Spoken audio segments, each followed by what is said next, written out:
آپ نے جو احادیث ہیں وہ بھی کچھ پڑھی ہیں جو منتخب احادیث ہیں یا ابھی شروع نہیں کی؟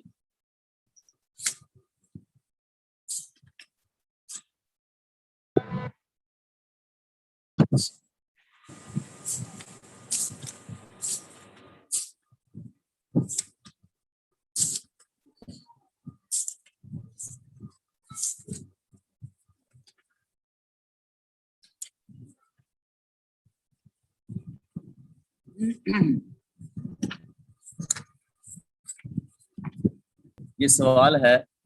حجۃ الوداع کی روشنی میں عورتوں کے حقوق و فرائض۔ عورت کا جو معنی اور مفہوم ہے وہ کیا ہے؟ عورت باقاعدہ ایک جنس ہے۔ عورت عربی زبان کا لفظ ہے جس کا معنی ستر، پوشیدگی۔ عربی میں عورت کے لیے امرأتن یا مرأتن کا لفظ بھی استعمال ہوتا ہے، اور انگریزی میں عورت کو وومن کہتے ہیں اور فارسی میں اسے خاتون کہتے ہیں۔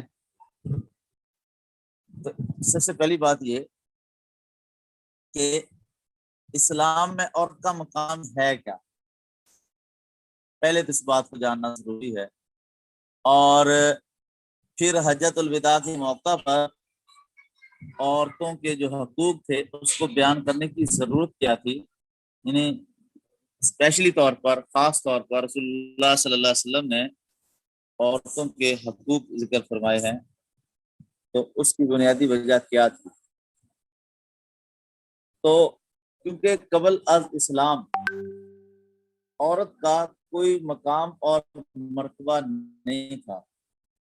عورت کی کوئی حیثیت نہیں تھی قبل از اسلام۔ اس میں ہوتا یہ تھا کہ جس طرح اب ہمارے ہاں یہ جو منڈیاں لگتی ہیں جانوروں کی، یہ چھوٹے جانوروں کی منڈی ہے اور یہ بڑے جانوروں کی منڈی ہے، اور یہ کبوتروں کی منڈی ہے، اور یہ فلاں چیز کی منڈی ہے، یہ سبز منڈی ہے۔ تو قبل از اسلام عورتوں کی بھی منڈیاں لگتی تھی، ایک جگہ متعین ہوتی تھی جہاں پر جا کر عورتوں سیل ہوتی تھیں عورتیں، تو یہ ان کی حیثیت تھی قبل از اسلام۔ اور اس کے علاوہ بھی ان کو کوئی عزت خاص حاصل نہیں تھی کہ وہ کوئی مشاورت ان سے کی جائے کسی معاملے میں، جیسے آج ہمارے ہاں ہوتا ہے کہ کہیں اگر ہم کسی بیٹی یا بیٹے کا رشتہ کرتے ہیں تو ہم اس میں عورت سے بھی مشورہ لیتے ہیں، بیوی سے مشورہ لیتے ہیں کہ جی آپ کی کیا رائے ہے۔ تو عرب میں ایسا نہیں تھا، مرد ہر فیصلہ خود کرتا تھا، اور وہ چاہے اس کا تعلق کاروبار کے ساتھ ہو، چاہے اس کا تعلق کسی رشتہ داری کے ساتھ ہو، غرض کوئی بھی ہو، تو عورت کی حیثیت ایک ملازمہ کی حیثیت اس سے بھی کم تھی۔ اور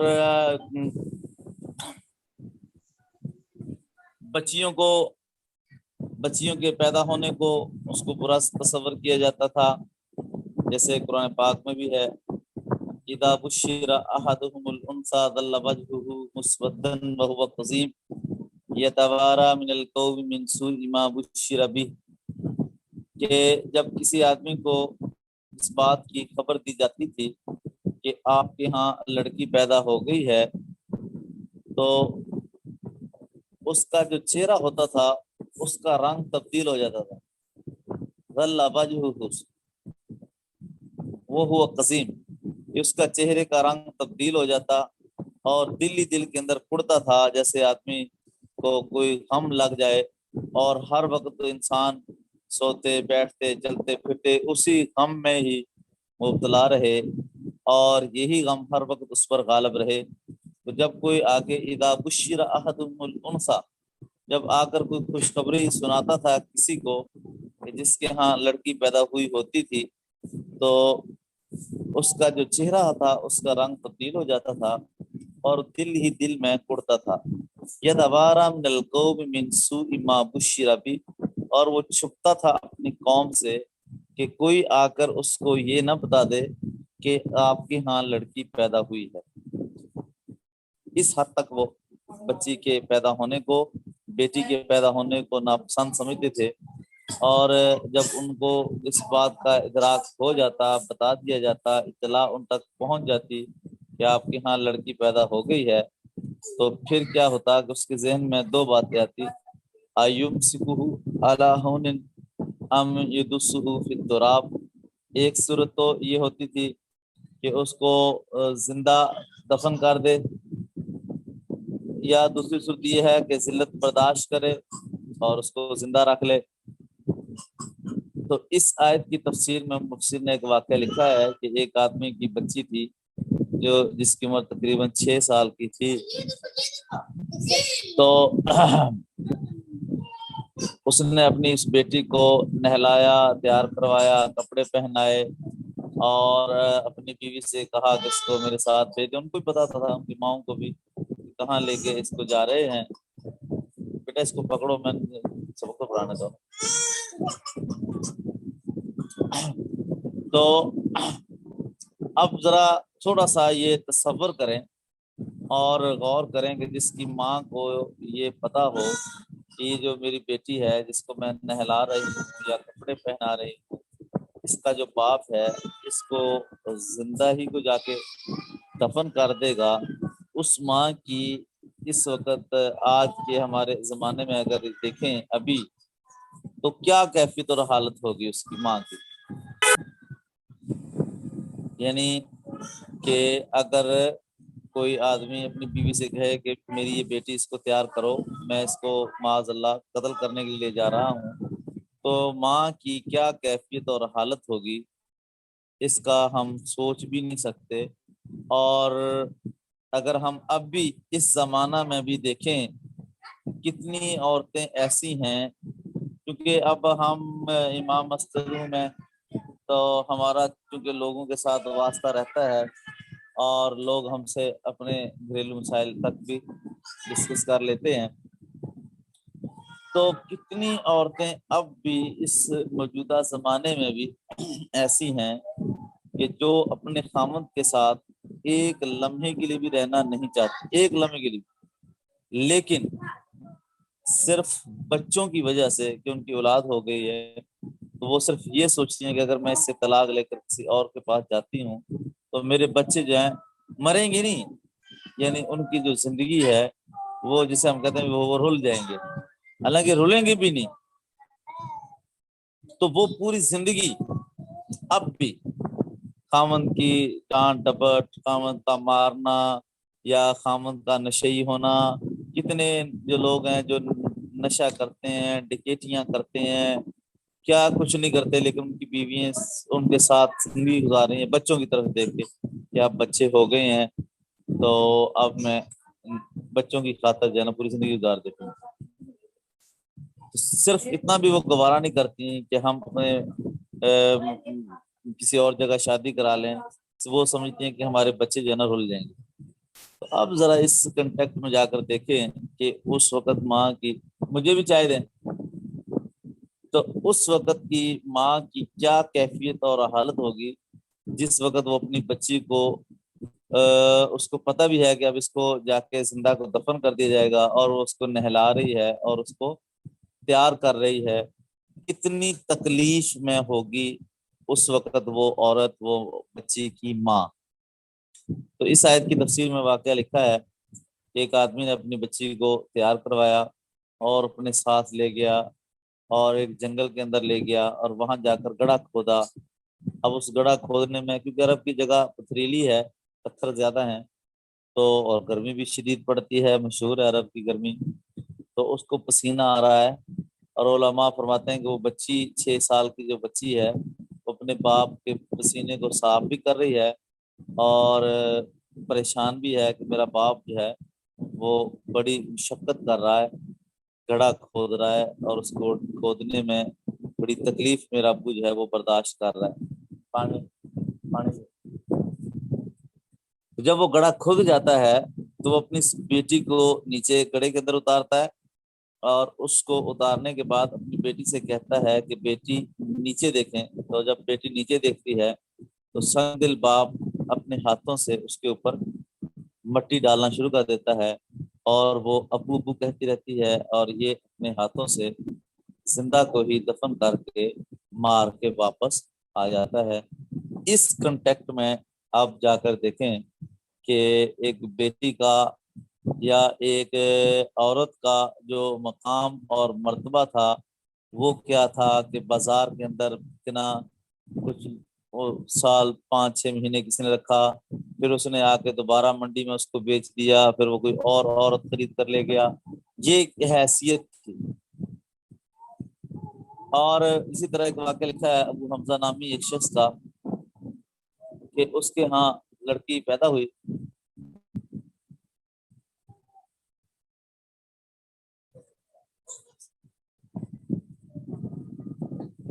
تو اس کو اس بات پر بڑا ہی افسوس اور دکھ ہوا کہ میرے ہاں لڑکی پیدا یعنی کیوں ہوئی ہے, میری بیٹی کیوں ہوئی ہے. تو وہ اپنی بیوی سے ناراض ہو کر چلا گیا صرف اس بات پر کہ اس نے لڑکی کیوں جنی. اور ان کی آپس میں بڑی محبت تھی میاں بیوی کی, لیکن صرف اس بات پر خفا ہو کے چلا گیا. 1 سال گزر گیا تو وہ واپس نہیں آیا اپنے گھر میں, کسی اور گھر میں جا کر رہنے لگا. جیسے پہلے تو شہر ایسے نہیں ہوتے تھے, چھوٹی چھوٹی بستیاں ہوتی تھیں, تو بستی میں جو دوسری طرف گھر تھا تو وہاں جا کے اس نے رہنا شروع کر دیا. تو 1 سال کے بعد اپنے اس گھر کے پاس سے گزرا.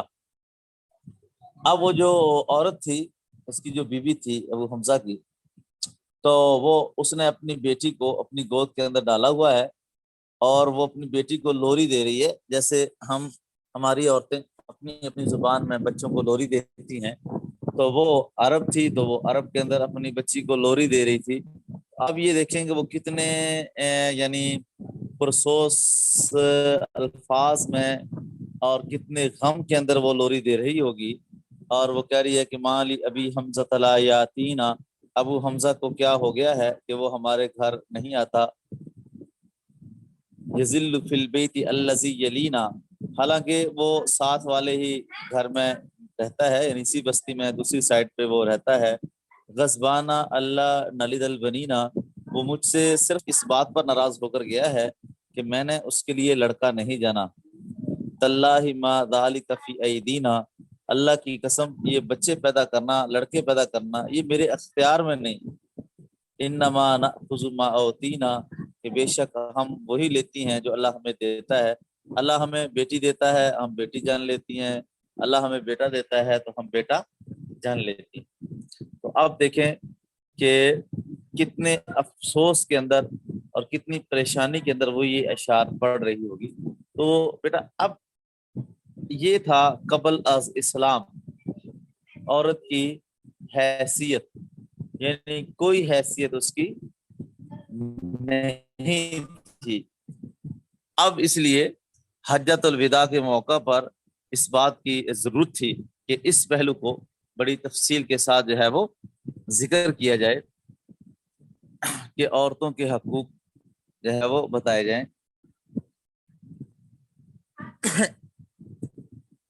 تو اور اسلام میں عورت کا مقام اور مرتبہ, تو قبل از اسلام تو میں نے بتا دیا, اور بعد از اسلام کیا ہے کہ اللہ تعالیٰ نے فرمایا کہ وَعَاشِرُوهُنَّ بِالْمَعْرُوفِ, کہ اپنی عورتوں کے ساتھ اچھا سلوک کرو. اور حدیث پاک میں آتا ہے کہ تم میں سے بہترین شخص وہ ہے کہ جس کے اخلاق اپنی بیوی کے ساتھ اچھے ہوں, اور میں تم میں سب سے اچھا ہوں کہ میرے اخلاق اپنی بیوی کے ساتھ سب سے زیادہ اچھے ہیں. یعنی اسے ہی آپ صلی اللہ علیہ وسلم نے, بلکہ ایک حدیث پاک میں آتا ہے جس کا مفہوم یہ ہے کہ آپ صلی اللہ علیہ وسلم نے فرمایا کہ ایک آدمی ہے کہ لوگوں کے ساتھ اس کے بڑے اچھے اخلاق ہیں, بڑا تحمل مزاج ہے, بڑی ٹھنڈی طبیعت کا ہے, بڑا درگزر کرتا ہے, دوستوں پہ خرچ کرتا ہے, لیکن اپنی بیوی پر کی چھوٹی سی بات کوئی برداشت نہیں کرتا. دوستوں کی بڑی بڑی باتیں برداشت کر لیتا ہے, لیکن بیوی کی چھوٹی سی بات کوئی برداشت نہیں کرتا. تو تو آپ صلی اللہ علیہ وسلم نے فرمایا کہ یہ آدمی با اخلاق نہیں ہے بلکہ یہ آدمی بد اخلاق ہے، کہ لوگوں کے ساتھ تو نرم لہجے میں بات کرتا ہے، اچھے طریقے سے پیش آتا ہے، بیوی کے ساتھ سختی کے ساتھ اور غصے کے ساتھ بات کرتا ہے، اسے آپ صلی اللہ علیہ وسلم نے فرمایا کہ یہ با اخلاق نہیں ہے۔ کیونکہ آپ صلی اللہ علیہ وسلم نے فرمایا کہ ایک حدیث پاک میں آتا ہے کہ آپ صلی اللہ علیہ وسلم نے فرمایا کہ ایک عورت ایسی ہے جو اپنے خاوند کو اس لیے زیادہ تنگ کرتی ہے، یعنی جس طرح عورتیں بھی ہوتی ہیں سخت زبان کی، اس لیے سخت زبان استعمال کرتی ہیں کہ ان کا خاوند نرم طبیعت کا ہے۔ اور پھر آپ صلی اللہ علیہ وسلم نے فرمایا کہ کوئی عورت اس وجہ سے ہر وقت سہمی رہتی ہے کہ اس کا جو خاوند ہے بڑے سخت یعنی غصے والا ہے، تو آپ صلی اللہ علیہ وسلم نے فرمایا کہ میں تو ایسا خاوند بننا پسند کرتا ہوں کہ جس کی بیوی اس لیے اس سے نخرے کرے کہ اس کا خاوند جو ہے وہ ایک شریف آدمی۔ تو یہ اسلام نے کہا ہے، یہ اتنی عزت یہ اسلام نے دی ہے۔ اور ایسے موقع پر جہاں عزت عورت کی عزت کا تصور بھی نہ ہو، دیکھیں ایک ایسا ماحول ہو، مثلا آپ ایک ایسے ماحول میں چلے جائیں، دیکھا کہ صاحب نے وہاں شلوار قمیض پہنی ہوئی ہے، اور جو ہے میں اسٹوڈنٹس کے لیے بات کر رہا ہوں، تو شلوار قمیض پہنی ہوئی ہے، سر پہ پگڑیاں باندھی ہوئی ہیں اور سر پہ کیپ رکھی ہوئی ہے، تو ایسے ماحول میں جا کر جو ہے آدمی کے لیے کیپ رکھنا، سر پہ ٹوپی رکھ لینا اس کے لیے آسان ہے، تو کوئی ماحول کا تو اب ایک ایسا ماحول ہو کہ جہاں ایک چیز کا تصور بھی نہ ہو، مثلا ایک آپ ایسے ماحول میں چلے جائیں جہاں یورپین ماحول میں کہ پینٹیں پہنی ہوئی ہیں اور آپ لباس پہنے ہوئے ہیں، اور وہاں کوئی آدمی چولے کے ساتھ پگڑی کے ساتھ، تو یہ مشکل ہے۔ ایسے ماحول میں بات کرنا، عورت کی حقوق کو بیان کرنا، جب عورت کے حقوق کا تصور بھی نہ ہو، یہ ایک بہت بڑی بات تھی۔ تو سب سے پہلے تو پھر اسلام نے اس کو عزت دی، واشرہن بالمعروف، حکم دیا بھائی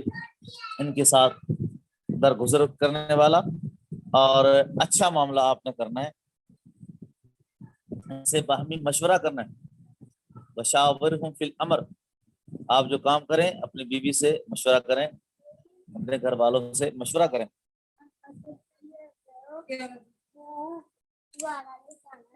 تو اب اسلام نے کیا کہ ماں کے قدموں کے نیچے جو ہے وہ جنت رکھ دی،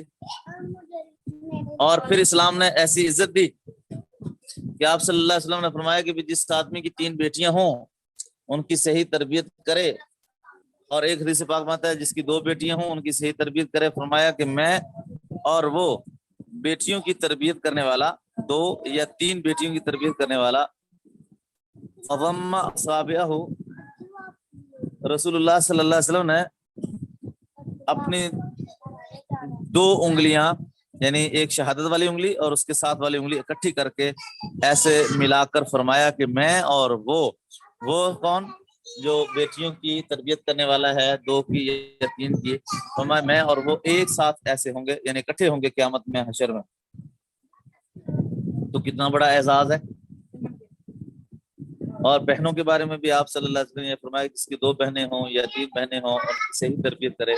آپ نے فرمایا کہ میں اور بہنوں کی تربیت کرنے والا ایک ساتھ جنت میں ہوں گے۔ تو یہ اسلام نے اس کو عزت، بیٹی کا بھی بہن کا دونوں کا۔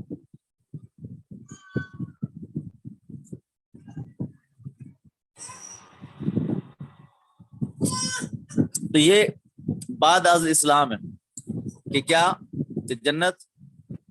کے قدموں کے نیچے ہے، اور واشروہن بالمعروف ہے، ان کے ساتھ حسن سلوک کرنا ہے،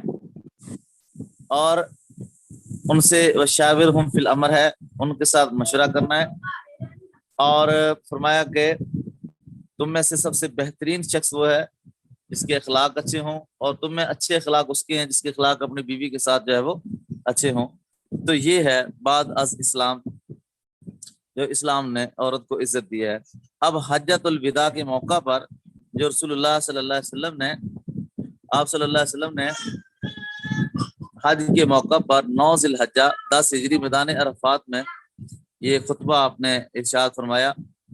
اور آپ صلی اللہ علیہ وسلم نے اس خطبے میں جو عورتوں کے حقوق بیان فرمائے ہیں اس میں سب سے پہلا حقوق یہ فرمایا حسن سلوک کا کہ آپ صلی اللہ علیہ وسلم مردوں کو اس بات کی تاکید فرمائی کہ عورتوں سے حسن سلوک کریں، اور فرمایا کہ بیویوں کا تم پر حق ہے، فرمایا کہ بیویوں کے حقوق ادا کرنے میں اللہ سے ڈرو، اللہ سے ڈرو، فتقوا اللہ فی النساء، فتقوا اللہ فی النساء، فتقوا اللہ فی النساء، اپنی عورتوں کے متعلق اللہ سے ڈرو، اپنی عورتوں کے متعلق اللہ سے ڈرو، ان کے جو حقوق ہیں ان کی رعایت رکھو، ان کا خیال کرو۔ آگے کچھ صورتیں آ رہی ہیں، یعنی اس خیال میں کیا کیا چیزیں ہیں، کیا ہے کہ ان کا جو حق مہر ہے وہ حق مہر بھی اس کو ادا کیا جائے، جیسے وآتوا النساء صدقاتہن نحلہ، عورتوں کو ان کے حق مہر خوش دلی سے ادا کیا گیا۔ تو جب نکاح پڑھایا جاتا ہے تو اس وقت حق مہر مقرر کیا جاتا ہے۔ ہمارے ہاں ایک مسئلہ ہے، تو وہ یہ ہے کہ حق مہر، ہاں جی کیا جی حق مہر، اب شادی پہ لاکھوں روپے خرچ کر دیا، اور جب حق مہر کی باری آتی ہے تو کیونکہ اب ہم تو کیونکہ امام مسجد بھی ہیں تو ہمارا تو کیونکہ شعبہ ہے اور نکاح پڑھانا بھی ہوتا ہے، ہاں جی قاری صاحب، بس جو سب سے کم ہو، یعنی جو سب سے کم آخری درجہ جو ہے وہ لکھ دیں۔ میں کہا بھائی اتنے آپ نے لاکھوں لگائے ہیں شادی میں، کئی لاکھ لگا دیتے ہیں اس میں، تو حق مہر میں زیادہ حق مہر ہو، لوگ 3-4 ہزار لکھوا دیتے ہیں، گنجائش تو اس کی موجود ہے لیکن زیادہ حق مہر ہو، بلکہ حضرت عمر رضی اللہ کے زمانے کے اندر جو ہے وہ حق مہر لوگوں نے زیادہ دینا شروع کر دیا۔ حضرت عمر رضی اللہ عنہ نے یہ خیال فرمایا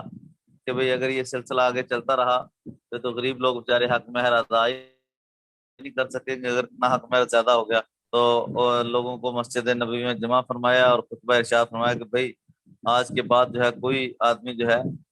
حق مہر اس سے زیادہ نہیں دے گا جو رسول اللہ صلی اللہ علیہ وسلم نے اپنی بیٹیوں کو دیا ہے یا آپ صلی اللہ علیہ وسلم نے اپنی بیویوں کو دیا ہے، اس سے زیادہ کوئی حق مہر نہیں دے گا۔ تو ایک بوڑھی عورت آئی اور آ کر کہنے لگی کہ عمر آپ کون ہوتے ہیں کہ اللہ کے کلام میں بات کرنے والے کہ اللہ تعالیٰ یہ فرماتے ہیں کہ اگر کوئی آدمی اپنی بیوی کو حق مہر کے طور پر کوئی خزانہ بھی دے دے فلا تأخذوا منه شیئا، تو اس سے کچھ بھی واپس نہیں لیا جائے گا۔ تو اگر کوئی خزانہ بھی اگر اپنی بیوی کو حق مہر کے طور پر دے سکتا ہے تو وہ دے دے، تو اس سے کچھ بھی واپس نہیں۔ تو آپ کون ہوتے ہیں حق مہر کی مقدار کو مقرر کرنے والے کہ جی کم حق مہر دینا ہے؟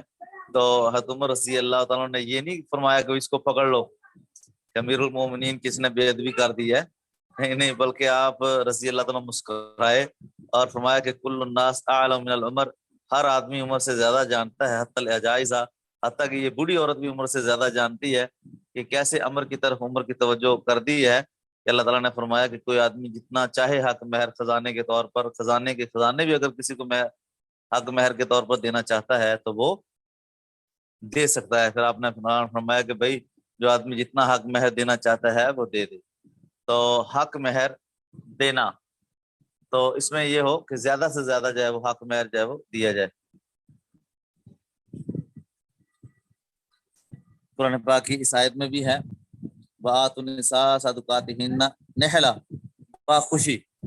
یہ نہ ہو کہ مولوی صاحب نے کہا ہے کہ جی میں تو 50,000 1 لاکھ 2 تولے سونا لکھوں گا حق مہر پھر نکاح پڑھاؤں گا، تو آپ وہ کہیں یہ تو پھنس گئے ادھر آ کے، یا تو برات واپس لے کے جانی پڑے گی یا حق مہر ادھر دینا پڑے گا، مولوی صاحب نے 2-3 تولے لکھ دیے۔ نہیں، خوش دلی سے، نہلا خوشی کے ساتھ، صدقاتہن نہلا، عورتوں کو حق مہر خوش دلی سے ادا کرو، خوش ہو کے ادا کرو کہ وہ اپنے بہن بھائیوں کو اپنے جو ہے گھر بار کو چھوڑ کر صرف ایک بول پر آپ کے ساتھ آ رہی ہے، اس لیے حق مہر زیادہ مقرر کیا جائے۔ آپ نے فرمایا بھی ان کا حق مہر ادا کیا جائے۔ نان و نفقہ کا حق، پھر آپ صلی اللہ علیہ وسلم نے اس بات پر بھی توجہ دلائی کہ وَلَهُنَّ عَلَيْكُمْ رِزْقُهُنَّ وَكِسْوَتُهُنَّ بِالْمَعْرُوفِ، کہ عورتوں کا تم پر یہ حق ہے کہ ان کو اچھی طرح کھلاؤ اور اچھی طرح پہناؤ۔ تو اچھا کھلانا، اچھا پہنانا یہ بھی مرد کی ذمہ داری ہے، لیکن بالمعروف کے الفاظ ہیں، یہ جیسے حدیث پاک میں کہ وَلَهُنَّ عَلَيْكُمْ رِزْقُهُنَّ وَكِسْوَتُهُنَّ بِالْمَعْرُوفِ، یعنی اپنی حیثیت کے مطابق، یعنی جتنی جس کی حیثیت ہے، یعنی ایک آدمی اگر اپنی بیوی کے لیے